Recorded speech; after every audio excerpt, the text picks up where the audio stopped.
এই পৃথিবীতে যত নেকির কাজ আছে আমার আল্লাহর কাছে সব চাইতে ভালো বড় নেকির কাজ যেটা বললাম এইটা তাওবা। আমি যেটা বলেছি এটা কিন্তু তওবা না, এটা ইস্তেগফার। এটা কি আরো জোরে বলেন? কিন্তু তওবা জিনিসটা আলাদা। আজকের ফজর পর্যন্ত আমাদের প্রথম কাজ হবে দোয়া পড়া। দোয়া হাত তুলে করেন আর হাত ছেড়ে দিয়ে হাতকে চলতে ফিরতে করতে পারেন, কোনো অসুবিধা নেই। দোয়ার ভেতরে সর্বপ্রথম দোয়া থাকবে আপনার গুনাহ মাফের দোয়া। এজন্য পড়বেন আস্তাগফিরুল্লাহ ওয়া আতুবু ইলাই। এদিকে তাকান, আজকে এখন থেকে আরম্ভ করে দেন। যেহেতু এখন আমরা একটা ইবাদতে আছি, ইবাদতটা শেষ হলেই যতক্ষণ আপনার শরীরে কোলায় আপনি এই আমলটার ভেতরে থাকবেন আস্তাগফিরুল্লাহ ওয়া আতুবু ইলাই। যদি পুরাটা পড়তে পারেন তো ভালো।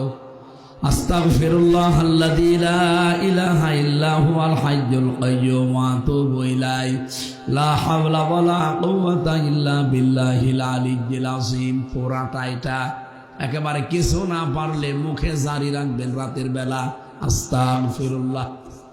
একটা ভালো আমল শিখিয়ে দিলাম।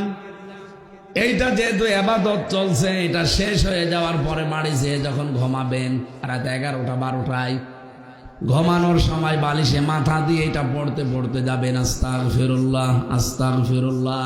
যদি হঠাৎ করে ঘুমিয়েও যান, যখন উঠবেন এই 4-5 ঘন্টা একাধারে আপনি যেন আস্তাগফিরুল্লাহ পড়ছিলেন। বলেন সুবহানাল্লাহ।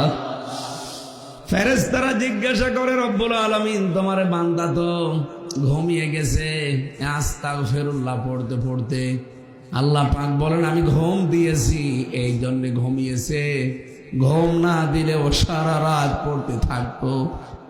সুতরাং ওর আমল নামাটা লেখা বন্ধ করার দরকার নেই, চালিয়ে যাও। ও যখন উঠবে, উঠে যদি আবার পড়ে তোমার লেখা বন্ধই হবে না, চলতেই থাকবে। এই জন্য আজকে রাতে আমাদের প্রথম আমল এইটা নেওয়া দরকার। 2 নম্বরে নেক কাজ। এখন নেক কাজ কারে বলে? বাংলাদেশে আমরা অধিকাংশ মানুষ মনে করি নেক কাজ মানে নামাজ পড়া, রোজা রাখা আর দান সাদগা করা। না, এই পৃথিবীতে যত নেকির কাজ আছে আমার আল্লাহর কাছে সব চাইতে ভালো বড় নেকির কাজ যেটা বললাম এইটা তাওবা।